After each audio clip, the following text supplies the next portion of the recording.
नमस्ते, मैं मंजरी Agarwal Sumit coffee with Sumit Jain पर आपका स्वागत करती हूँ। हमारे साथ चिर परिचित उमेश जी हैं और इस समय फिर एक टॉपिक लेकर के आए हैं। ये ट्रम्प से रिलेटेड है और जल्दी मैं उनको ट्रम्प एक्सपर्ट कहना शुरू कर दूंगी। आप ट्रम्प के सपने में क्या है और ट्रम्प ने क्या किया ये हमको उमेश जी बताएंगे। Over to you. देखिए मंजरी जी, जय सिया राम। और यस आप और आप सब श्रोताओं का कॉफी विद सुमित जैन में स्वागत है। और हम यहाँ पे आपको एक खुशखबरी देके बताना चाहते हैं कि ट्रम्प ने जो ईस्ट पाकिस्तान है, जिसको हम बांग्लादेश के नाम से जानते हैं, उसकी सारी जो उनको जो एड देते हैं वो बंद कर दी है। 2023 में उन्होंने $72 बिलियन का एड दिया था। तो मत सोच लीजिए, $6 बिलियन पर मंथ। ठीक है। तो अभी आज की डेट में जैसे ही वो आए, उन्होंने एक एग्जीक्यूटिव ऑर्डर साइन किया था कि इसराइल और जॉर्डन को छोड़ के वर्ल्ड के में सभी एड वो स्टॉप कर रहे हैं।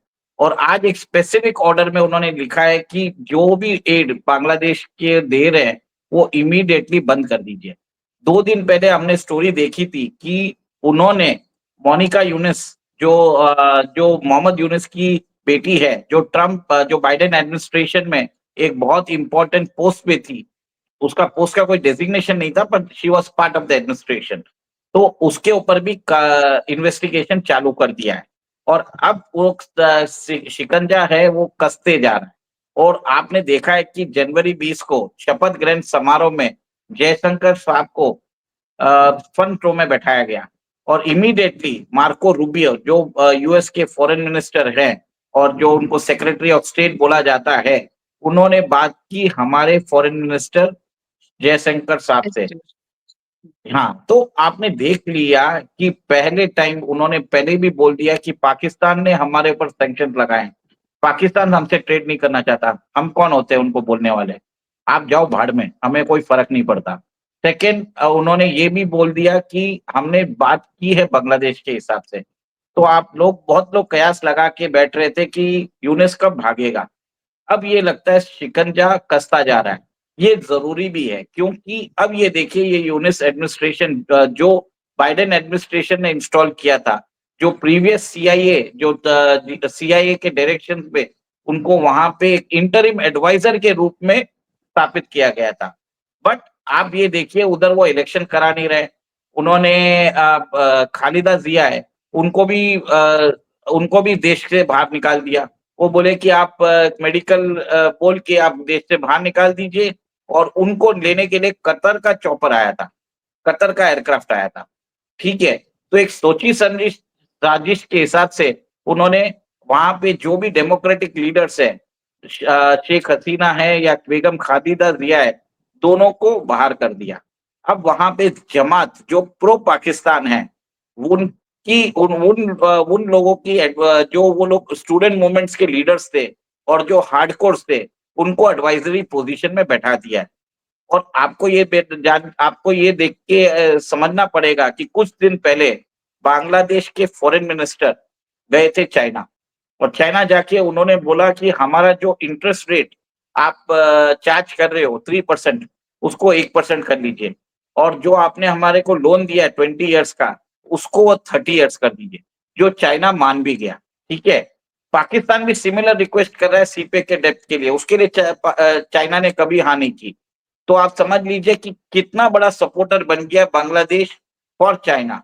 और वो एंटी इंडिया एक्टिविटीज कर रहा है in Bangladesh at the by the support of China.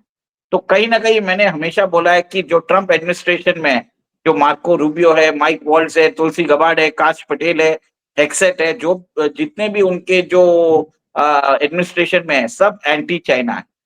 और वो प्रो अमेरिका है। सब मागा के बहुत बड़े क्रेजी सपोर्टर्स है। तो जैसे ही अभी देखा है कि आपने देखा है कि जैसे न्यूज आई है, सारे वर्क कॉन्ट्रैक्ट्स जितनी भी जो ह्यूमैनिटेरियन जो भी है, सब बंद कर दिया गया है। और आपको ये जान के हैरानी होगी कि 2016 में इस आदमी ने, यूनिस ने, जो वहां पे जो जिनको नोबेल प्राइज भी मिला हुआ है, उन्होंने $3 लाख हिलरी क्लिंटन को दिए थे। तो आप सोच लीजिए कि अगर ये आदमी, अगर एक माइक्रो फाइनेंस गाई है जिसको बोला जाता है कि he is actually running an NGO, उसके पास लॉबिंग के लिए $3 लाख है। तो उसने भी वो पैसा दिया हिलरी क्लिंटन को, और हिलरी क्लिंटन ने भी उसको बहुत सारे लोन्स दिए थे जब वो सेक्रेटरी ऑफ स्टेट थी ओबामा एडमिनिस्ट्रेशन में। तो ट्रम्प को ऑलरेडी यूनिस पसंद नहीं है, वो तो उनको माइक्रो फाइनेंस गाइड के नाम से जाने जाते हैं।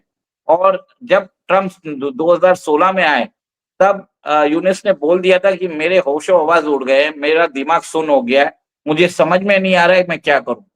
अब इनको दिन में तारे नजर आएंगे, क्योंकि बांग्लादेश की हालत बहुत ही खराब है।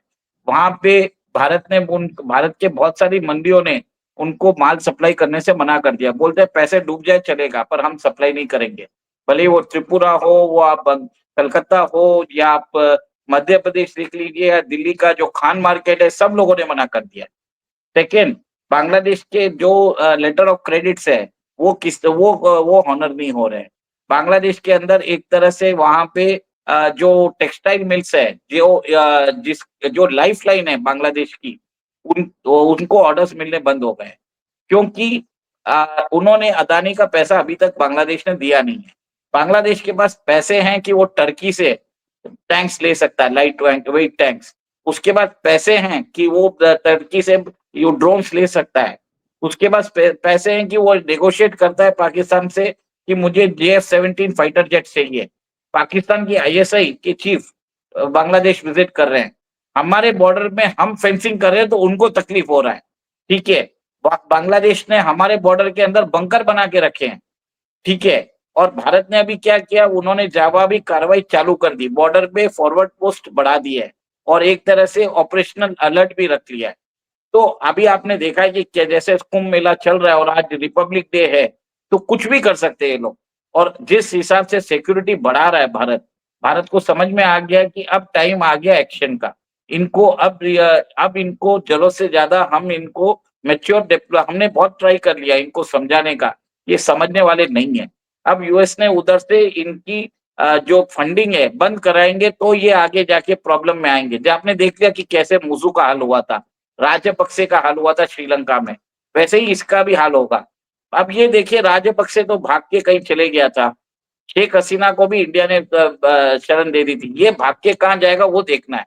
ये पाकिस्तान जाएगा या कतर जाएगा ये देखना है, क्योंकि इसका भी तख्ता पलट होने वाला है। और बहुत ही जल्द में आप देखेंगे शेख हसीना और बेगम खालिदा जिया दोनों रिटर्न करेंगे और वहां पे इलेक्शंस होंगे। तो ये बहुत इंटरेस्टिंग चीजें हैं। और जल्दी से जल्दी जैसे इकोनॉमिक हालात खराब हो रहे हैं, मिलिट्री के अंदर भी उधर एक तरह से दो फैक्शन हो चुके हैं। एक पाकिस्तान सपोर्टेड मिलिट्री है, आर्मी है, और वहां पे एक भारत सपोर्टेड सपोर्टेड आर्मी है। तो भारत चाह रहा है कि वहां पे कुछ ऐसा ना है कि सिविल राइट्स चालू हो जाए, अनार्की चालू हो जाए, बट बांग्लादेश उसी की कगार पे जाता हुआ नजर आ रहा है। इतनी खस्ता हाल इनकी इकोनॉमी है, एक बार फिर से इलेक्शन होगा तो और बुरे हाल नहीं होंगे? देखिए, इलेक्शन का वेरी कॉस्टली अफेयर। पैसे तो है नहीं इनके पास, और एक आगे कैसे काम करेंगे इनको ही नहीं मालूम। इनको लगता है कि कोई ना कोई पैसा दे देगा। चाइना कितना पैसा देगा, लेट अस सी। यूएस तो पैसा देने वाला नहीं है, क्योंकि ट्रम्प जो है वो पक्के बिजनेसमैन है, उनको कॉस्ट बेनिफिट एनालिसिस देखना है। हमारा क्या फायदा है, वो किसी ग्लोबलिस्ट के एजेंडा पे काम करने वाले नहीं है, वो अमेरिकन कॉरपोरेशन के एजेंडा पे ऊपर काम करने वाले नहीं है, वो डीप स्टेट के एजेंडा के ऊपर काम करने वाले नहीं है। उनको एक ही चीज है कि उस कंट्री में अगर वो शासक है तो वो कोई भी हो, हमें उससे कोई लेना देना नहीं है। जो डेमोक्रेसी का झंडा लेके यूएस सबके ऊपर सैंक्शन लगाता था, ट्रम्प को एक ही चीज है कि मेरा क्या फायदा है, अमेरिका को क्या फायदा है, अमेरिका को इस कंट्री से ट्रेड करने से कितना फायदा है, स्ट्रेटेजिक रिपोर्ट्स देने में क्या फायदा है। ट्रम्प डायरेक्ट बात करेंगे, और इस अप्रोच में लोगों को समझना मुश्किल पड़ गया कि इस आदमी के साथ डीलिंग कैसे करें। कुछ लोग देरी से समझेंगे, और जैसे ही अगर जितनी देरी करेंगे उतना ही उनको भी नुकसान है। देखिए, जब भारत के फॉरेन मिनिस्टर गए थे, इमीडिएटली उन्होंने बोल दिया कि हम कुछ यूएस प्रोडक्ट्स पे दाम कम कर देंगे, हम यूएस से ज्यादा सामान मंगाएंगे। तो एक तरह से समझदारी वाली बात है, कोई बड़ी बात नहीं है कि हम उसको रिप्लेस कर सकते हैं, कुछ प्रोडक्ट्स को हम कर भी सकते हैं। तो भारतीय विदेश मंत्री ने उधर जाके बांग्लादेश की भी बात की, मार्को रूबियो ने देखिए ना आज कर भी दिया। 21 तारीख को बात की थी, 20 तारीख को, और आज 26 तारीख है, और 26 तारीख के दिन ही एक सिंबॉलिक डे के ऊपर बांग्लादेश का ये एक फरमान भी आया है यूएस गवर्नमेंट का, जिसमें बोला गया है यूएस एड जो उनकी ऑर्गेनाइजेशन है, बांग्लादेश के रिलेटेड जितने भी प्रोजेक्ट्स है इमीडिएटली बंद कर दो। मतलब बाकी लोगों के लिए जनरल डायरेक्टिव आया है, with respect to Bangladesh specific directive आया है। ये तो यूएस अपनी इकोनॉमी के लिए करे। देखिए यूएस की इकोनॉमी भी डेट रिटर्न है, तो वो अपनी लोड शेडिंग करें। बांग्लादेश कुछ नहीं, यूएस के ऊपर एक बर्डन है, क्योंकि जो भी कुछ यूनुस कर रहा है इसका कोई रिजल्ट नहीं निकल रहा, और रिजल्ट ही नहीं निकला यूएस के फेवर में, बिल्कुल नहीं निकला। तो ऐसे सारी कंट्रीज जो यूएस के डॉलर्स के ऊपर बर्डन है, उन सबको जो है किनारे किया जाएगा, केवल इसराइल वगैरह छोड़े जाएंगे। तो द होल थिंग इज कि ये तो यूएस को करना था, भले ही इंडिया रिक्वेस्ट करता ये नहीं, क्योंकि यूनुस किसी भी धारा दिशा में बांग्लादेश को नहीं ले जा रहा। लेकिन अब चीन की बात करते हैं। चीन बेल्ट एंड रोड में बिना इंडिया को क्रॉस किए बांग्लादेश तक आ नहीं सकता, और दूसरी तरफ से नीचे से अराकान आर्मी इनको परेशान कर रही है। तो चीन किस तरीके से अपना पैसा रिकवर करेगा, एक चीज, और अराकान आर्मी पर ये क्या लेंगे, क्योंकि मिलिट्री माइट तो इनकी एक्सपोज हो गई, अराकान आर्मी से ये हार है। देखिए, चाइना का जरूर एक पावर है, पर एक किसी भी पावर का एक लिमिटेशन होता है। आप जरूरत से ज्यादा नहीं दिखा सकते। रशिया के पास 6,500 न्यूक्लियर बॉम्ब है, ठीक है, वो चाहे तो पूरे विश्व को एक ही स्ट्रोक में खत्म कर सकता है, पर वो करेगा क्या? चाइना के पास भी पावर है, पर उसकी लिमिट होती है, इसके ज्यादा वो लिमिट एक्सरसाइज नहीं कर सकता। और जब होता है ना कि आप होक्स फैलाते रहते हो, आप प्रोपेगेंडा करते रहते हो कि चाइनीज आर्मी बहुत स्ट्रांग है एंड अदर थिंग्स, बट आपने देख लिया कि पाकिस्तान में क्या हुआ। पाकिस्तान में जिस हिसाब से बताया जाता है कि कल उनके जो फॉरेन मिनिस्टर है, deputy foreign minister, minister of state, वो जाके एंटी चाइना लॉबी को मिलते हैं, ठीक है। और यहाँ पे ऐसी बात है कि चाइना की अभी जो बोलते हैं कि उन्होंने मिलिट्री पावर प्रोजेक्शन किया है, वो हॉलो साबित हो रही है। आप देखिए कि चाइनीज वाइस प्रेसिडेंट को बुला के ट्रम्प ने उनका अपमान किया, सीधा बोल दिया कि मैं पनामा कैनाल ले लूंगा, और वो भी क्योंकि चाइनीज इंटरफियरेंस उधर ज्यादा हो रहा है in front of Chinese vice president. ऐसी बेइज्जती सिर्फ ट्रम्प ही कर सकते हैं, ठीक है। और आपने ये भी देखा है कि अभी चाइना के जो डेथ्स है सीपेक के, वो कम से कम बैड डेथ्स तो हो चुके हैं। पाकिस्तान से ग्वादर इंटरनेशनल एयरपोर्ट मांग रहा है, पर पाकिस्तान उसके लिए भी शर्त रख रहा है, ठीक है। अफ्रीका में बहुत सारे नेशंस ने बोल दिया है कि आप डेप्ट को रीनेगोशिएट करो। बांग्लादेश ने भी बोल दिया, जिसको मानना पड़ा।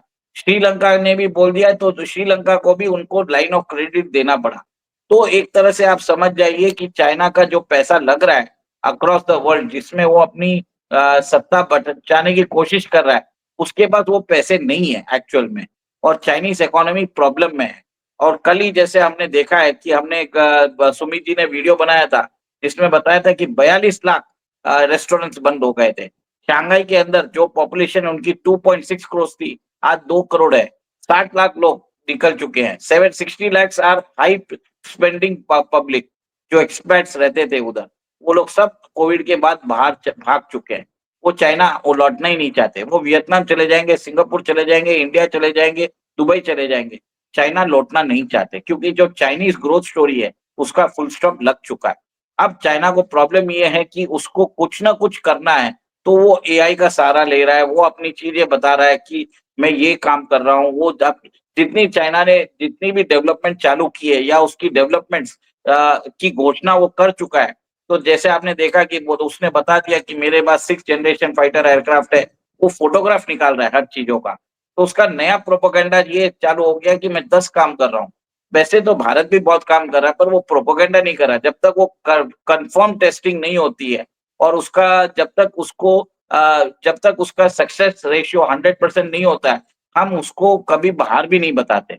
ऐसे भारत के भी बहुत सारे प्रोजेक्ट चल रहे हैं, बट चाइना का तो प्रॉब्लम है, उनकी इकोनॉमी का डेब्ट टू जीडीपी रेशियो इज 360%। मतलब आप समझ जाइए, $11 दोगे तो आप $3 का इंक्रीमेंटल आउटपुट होगा जीडीपी में। ऐसी हालत है उनकी। उनके बैंक्स बैंकरप्ट होने के कगार पे है। उनकी रियलिटी कंपनीज, भले आप एवरग्रांड ग्रुप देख लीजिए, वांके ग्रुप देख लीजिए, वो बैंकरप्ट हो रहे हैं। और और क्या आप देख ही रहे हैं कि उन्होंने कम से कम 1 लाख लोग को स्टील सेक्टर से उनकी नौकरी जा चुकी है। बहुत जो उनके टाउन्स है, they have become a ghost towns, उधर कोई है नहीं। चाइना के अंदर एक चीज हो रहा है कि वो जिस लैंड पे वो लोग जिन्होंने बिल्डिंग्स खड़ी की है, तो वो बिल्डिंग्स को वापस ध्वस्त करके वापस रिकंस्ट्रक्शन कर रहे हैं। तो ये सब चीज मेरे को समझ में नहीं आता है इसको क्या, it is a colossal waste of resources. But अब ये देखना है कि चाइना जब डिफॉल्ट करेगा उसको उसका इफेक्ट, स्पिल ओवर इफेक्ट किसके हो जाएगा। That is an interesting theory. विदेश सचिव जो है चाइना के 2 दिन के दौरे पर जा रहे हैं। Let's see what happens. China तो इस समय वो है जिसको कोई भी अटैक कर दे रहा है। पाकिस्तान में तो anybody can come and harm a Chinese soldier. और जो बांग्लादेश में दिख रहा है वो भी भविष्य ये दिख रहा है कि जितना इन्वेस्टमेंट चाइना कर रहा है या आगे करने का सोच रहा है उसका कोई फ्यूचर नहीं है। जिस तरीके से देखिए देखिए जिस हिसाब से पाकिस्तान में चाइनीज के ऊपर हमले हो रहे हैं, अटैक्स हो रहे तो हैं। जो Balochistan liberation army, Balochistan liberation front और खैबर पख्तूनख्वा में हो रहा है, कहीं ना कहीं वहां पे लोगों को लग रहा है कि चाइना उनके रिसोर्सेस को एक्सट्रैक्ट और एक्सप्लॉइट कर रहा है। और वो कर वो रहा है। तो उनको वो लग रहा है, जैसे ग्वादर में उन्होंने किया है, वहां पे उन्होंने पोर्ट बनाए, उन्होंने एयरपोर्ट बनाए, तो जो बलूचिस्तान के लोगों को विस्थापित कर दिया है, उनको वापस मुआवजा भी नहीं दिया है। उनके वहां पे चाइनीज फिशिंग ट्रोलर आके वो लोग वहां पे इनडिस्क्रिमिनेट फिशिंग कर रहे हैं, जिसके कारण वहां का इकोलॉजिकल सिस्टम खराब हो चुका है। सिंध के 2 आइलैंड्स जो है एग्रीकल्चर के लिए चाइना को ऑलरेडी दे चुके हैं। तो पाकिस्तान ऐसा है कि पाकिस्तान अपने डेप्थ सर्विस करने के लिए वो चाइना को अपनी लड़कियां भेज रहा है। मतलब ऐसे तो बेगैरत है इन लोगों को।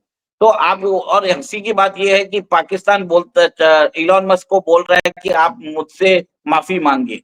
तो आप सोच लीजिए, चाहे पाकिस्तान की इकोनॉमी है 300 बिलियन डॉलर की, और चाइना और जो इलॉन मस्क है उनका पर्सनल वेल्थ ही है 400 बिलियन डॉलर्स। तो वो पूरा पाकिस्तान को भी खरीद सकते हैं और अपना गुलाम बना सकते हैं, इतना पैसा है।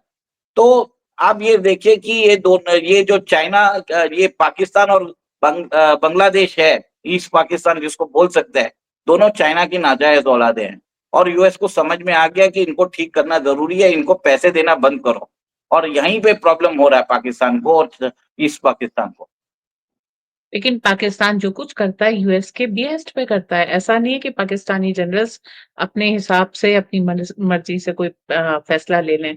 और इस समय जो बांग्लादेश के में विजिट्स हो रही हैं, जो इन्वेस्टमेंट हो रहे हैं, जो उनके साथ न्यूक्लियर डील्स की बातें हो रही हैं और जिस तरीके से ये उनकी आर्मी को ट्रेन कर रहे हैं, कहीं ना कहीं तो यूएस इसके पीछे होगा ही। बिकॉज इंडिपेंडेंट एंड स्टैंडिंग तो होती नहीं है पाकिस्तानी जनरल्स के पास। ना तो देखिए ताकत है, ना पैसा है, ना समझ है।